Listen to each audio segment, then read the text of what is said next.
नमस्कार और the deep dive में आपका स्वागत है। आज गुरुवार 15 जनवरी 2026 है। आज हम एक ऐसी कहानी की दुनिया में उतर रहे हैं जो शायद हम सब ने कभी न कभी सुनी या पढ़ी है, लेकिन उसकी जो गहराई है वो आज भी हमें सोचने पे मजबूर कर देती है। बिल्कुल। हम बात कर रहे हैं मुंशी प्रेमचंद की कालजयी कहानी ईदगाह की।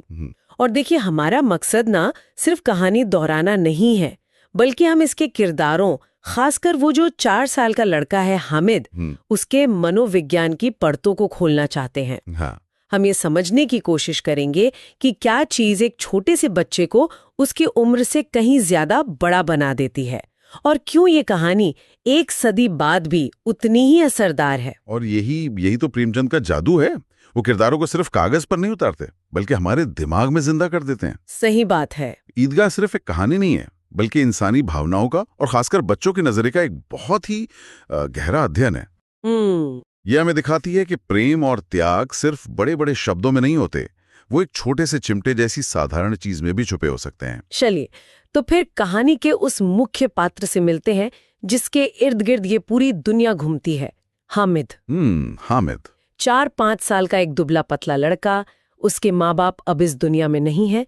वो अपनी बूढ़ी दादी अमीना के साथ एक छोटी सी कोठरी में रहता है। आज ईद का दिन है। गांव में हर तरफ रौनक है। बच्चे नए नए कपड़े पहनकर इतरा रहे हैं, पर हामिद के पास न तो नए कपड़े हैं न जूते। उसकी कुल जमा पूंजी है सिर्फ 3 पैसे। बस 3 पैसे? हाँ, जो दादी ने न जाने कैसे जोड़कर उसे दिए हैं। लेकिन सबसे हैरान करने वाली बात यह है कि उसके चेहरे पर एक शिकन तक नहीं है। वो उतना ही खुश है जितना बाकी बच्चे। और यहीं पर कहानी का वो मनोवैज्ञानिक ताना बाना शुरू होता है। अच्छा। बचपन में जब किसी बच्चे को इतनी मुश्किलों का सामना करना पड़ता है ना, तो 2 ही रास्ते होते हैं। या तो वो टूटकर बिखर जाता है, या फिर वो अपनी उम्र से कई ज्यादा मजबूत और समझदार बन जाता है।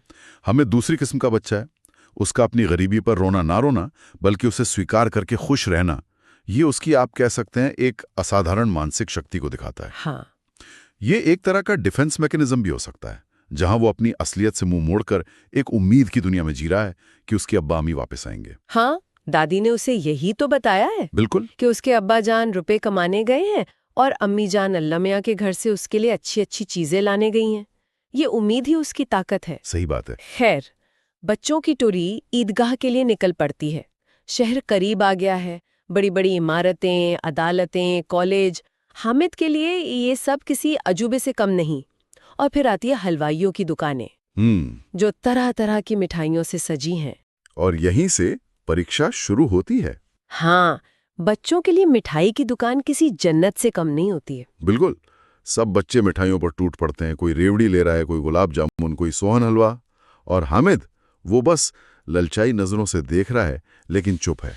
हाँ, चुपचाप बस देख रहा है। हाँ, दोस्त उसे छिड़ा भी रहे हैं, पर वो अपने 3 पैसों को बचाए रखता है। तो यहाँ मेरे मन में एक सवाल आता है। क्या? कि क्या ये सिर्फ पैसों की कमी है, या एक 4 साल के बच्चे में इतना आत्मनियंत्रण, क्या ये वाकई मुमकिन है? ये सवाल बहुत दिलचस्प है। ये सिर्फ गरीबी का मामला नहीं है। अच्छा। अगर होता तो शायद वो 1 पैसा किसी छोटी मोटी चीज पर खर्च कर देता। लेकिन यहाँ हम जिसे डिवेड ग्रेटिफिकेशन कहते हैं, यानी तात्कालिक सुख को टालने की क्षमता, उसका एक बेहतरीन उदाहरण देख रहे हैं। आज के जो मनोवैज्ञानिक हैं, वो इसे सफलता और परिपक्वता का एक बहुत बड़ा पैमाना मानते हैं। सही बात है। और कमाल की बात यह है कि प्रेमचंद ने 1 सदी पहले एक 4 साल के बच्चे में ये गुण दिखा दिया था। हामिद सिर्फ देख नहीं रहा, वो सोच रहा है, वो विश्लेषण कर रहा है। उसके दिमाग में कुछ और ही चल रहा है। और वो कुछ और हमें तब पता चलता है जब मेला अपने पूरे उफान पे होता है। बच्चे झूला झूल रहे हैं, खिलौने खरीद रहे हैं। हामिद का दोस्त महमूद सिपाही खरीदता है, मोहसिन भिश्ती, और नूरे को वकील पसंद आता है। मिट्टी के कितने खूबसूरत खिलौने हैं। बिल्कुल। हामिद उन्हें देखता है, हाथ में लेकर परखता है और फिर रख देता है। वो खुद को समझाता है, मिट्टी के ही तो हैं, गिरेंगे तो चकनाचूर हो जाएंगे। देखिए, वो अपने फैसले को तर्क से सही ठहरा रहे हैं। हाँ। ये उसकी विचारशील प्रकृति का सबूत है। वो चीजों के बाहरी रूप रंग से प्रभावित नहीं हो रहा, बल्कि उनकी असलियत और उनकी उम्र दिख रहा है। वो समझ रहा है कि ये खुशी कुछ पलों की है। मिठाइयों और खिलौनों की दुकानों से गुजरने के बाद हामिद की नजर एक लोहे की दुकान पर पड़ती है। वहां कोई खास सजावट नहीं है, कोई भीड़ नहीं है, बस कुछ लोहे की चीजें रखी हैं जिनमें कई चिमटे भी हैं। और यहीं से कहानी एक ऐसा मोड़ लेती है जो उसे हमेशा के लिए अमर बना देता है। उन चिमटों को देखकर हामिद को खिलौने नहीं, मिठाइयां नहीं, बल्कि अपनी दादी अमीना याद आती हैं। उसे याद आता है वो रोज का मंजर। हाँ, कि कैसे दादी जब चूल्हे पे रोटियां सेकती हैं तो गरम तवे से रोटी उतारते हुए उनकी उंगलियां जल जाती हैं। हाँ। उसे दादी का दर्द से हाय कहना याद आ जाता है। और उस पल मेले का सारा शोर, सारे रंग, सारे आकर्षण उसके लिए बेईमानी हो जाते हैं। सब कुछ। उसके दिमाग में सिर्फ एक तस्वीर रह जाती है, दादी की जलती हुई उंगलियां। ये सहानुभूति की पराकाष्ठा है। एम्पैथी का इससे बड़ा उदाहरण मिलना मुश्किल है। सही बात है। एक बच्चा जो खुद हर चीज के लिए तरस रहा है, वो अपनी ख्वाहिशों से पहले किसी और के दर्द को महसूस कर रहा है। वो लोहे का बदसूरत बेजान चिमटा उसकी नजरों में दुनिया के सबसे खूबसूरत खिलौने से भी ज्यादा कीमती हो जाता है। क्योंकि अब वो सिर्फ एक चिमटा नहीं रहा, वो दादी के लिए आराम, प्यार और देखभाल का प्रतीक बन गया है। वो दुकानदार से झिझकते हुए दाम पूछता है। दुकानदार पहले मना करता है, फिर कहता है 6 पैसे लगेंगे। हामिद का दिल बैठ जाता है। वो कहता है ठीक ठीक बताओ। दुकानदार कहता है 5 पैसे लगेंगे। हामिद और हिम्मत करके कहता है 3 पैसे लोगे। और ये कहकर वो आगे बढ़ने लगता है, डरता है कि कहीं दुकानदार उसे डांट ना दे। हाँ, डर तो लगेगा ही। लेकिन दुकानदार उसे वापस बुलाकर 3 पैसे में चिमटा दे देता है। और उस एक पल में हामिद ने दुनिया का सबसे बड़ा सौदा कर लिया था। उसने चिमटे को कंधे पर ऐसे रखा मानो कोई बंदूक हो, और शान से अकड़ता हुआ दोस्तों के पास पहुंचा। और फिर वही हुआ जिसका डर था। सबने उसका मजाक उड़ाना शुरू कर दिया। ये क्या उठा लाया पागले, इससे क्या करेगा। एक बच्चे के लिए अपने दोस्तों की हंसी और मजाक को झेलना बहुत मुश्किल होता है। हामिद में ये आत्मविश्वास कहाँ से आया कि वो अपने फैसले पर इतना मजबूती से खड़ा रहा? क्योंकि उसका फैसला किसी दिखावे या तात्कालिक खुशी पर आधारित नहीं था। उसका फैसला एक गहरे उद्देश्य से जुड़ा था। जब आपके पास एक मजबूत क्यों होता है ना, तो क्या और कैसे से फर्क नहीं पड़ता। वाह। उसे पता था कि उसने ये चिमटा क्यों खरीदा है। बाकी बच्चों की खुशी बाहरी चीजों पर निर्भर थी, खिलौनों पर, मिठाइयों पर। हामिद की खुशी आंतरिक थी। वो अपनी दादी को खुश देखने के ख्याल से खुश था। अच्छा। इसीलिए जब उसके दोस्त हंस रहे थे तो वो शर्मिंदा नहीं हुआ, बल्कि उसने अपने चिमटे का बचाव किया। और क्या खूब बचाव किया। वो कहता है मेरा चिमटा बहादुर है, शेर है। अभी कंधे पर रखा तो बंदूक हो गया, हाथ में लिया तो फकीर का चिमटा। चाहूं तो इससे मंजीरे का काम ले सकता हूँ। वो कहता है मेरा चिमटा आग में, पानी में, आंधी तूफान में बराबर डटा रहेगा।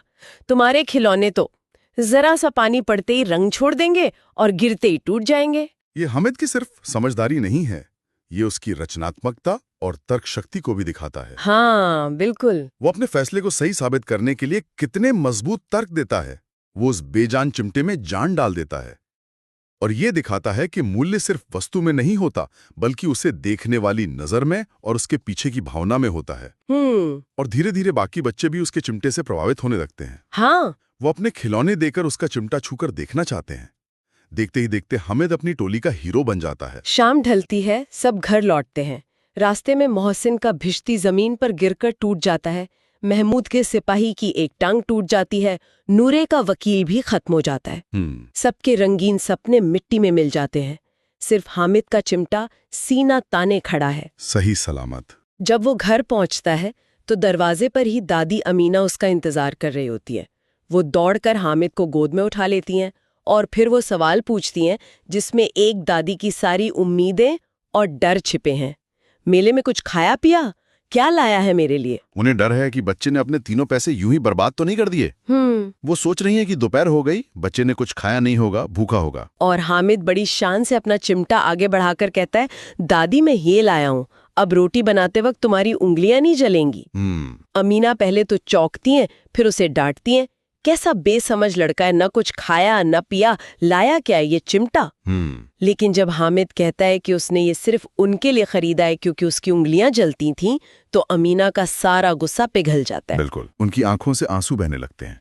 वो आंसू सिर्फ खुशी के नहीं है, उन आंसुओं में आश्चर्य है, गर्व है, और ये देखकर उपजी एक गहरी भावना है कि उनका 4 साल का पोता, हाँ। जिसे वो बच्चा समझ रही थी, वो कितना बड़ा और जिम्मेदार हो गया है। उस बच्चे ने मेले में अपनी हर ख्वाहिश का गला घोंट दिया, सिर्फ अपनी दादी के आराम के लिए। मतलब सोचिए, वो निस्वार्थ प्यार और त्याग का सबसे बड़ा पल है। एक बच्चे का वो 3 पैसे का तोहफा दुनिया की किसी भी महंगी चीज से बड़ा बन जाता है। तो इस सब का क्या मतलब है? ईदगाह हमें ये सिखाती है कि समझदारी का उम्र से कोई लेना देना नहीं होता। बिल्कुल नहीं। ये कहानी हमें बताती है कि सच्ची खुशी अपनी जरूरतों को पूरा करने में नहीं, बल्कि अपनों के दर्द को समझकर उसे दूर करने की कोशिश में है। हामिद का वो चिमटा सिर्फ लोहे का एक टुकड़ा नहीं है, वो प्रेम का, त्याग का और जिम्मेदारी का सबसे खूबसूरत रूप है। बिल्कुल, और यही वजह कि ये कहानी आज की उपभोक्तावादी दुनिया में, मतलब कंज्यूमर वर्ल्ड में, और भी ज्यादा अप्रासंगिक हो जाती है। हाँ। जहां आज बच्चों को हर चीज आसानी से मिल जाती है, वहां हामिद हमें ना होने का मूल्य और होने की असली खुशी सिखाता है। प्रेमचंद ने हामिद के किरदार के जरिए हमें ये याद दिलाया है कि भावनाएं और संवेदनाएं किसी भी भौतिक वस्तु से कहीं ज्यादा कीमती होती हैं। ये कहानी समय और संस्कृति की सीमाओं से परे है, क्योंकि ये मानवीय संबंधों की सबसे पवित्र भावना, निस्वार्थ प्रेम को छूती है। तो जाते जाते हम अपने श्रोताओं के लिए एक सवाल छोड़ना चाहेंगे। आज की इस भागदौड़ भरी दुनिया में, जहां हम अक्सर अपनी ख्वाहिशों की लंबी लिस्ट के पीछे भागते हैं, हामिद का वो 3 पैसे का चिमटा हमें रिश्तों और खुशी के असली मतलब के बारे में क्या सोचने पर मजबूर करता है?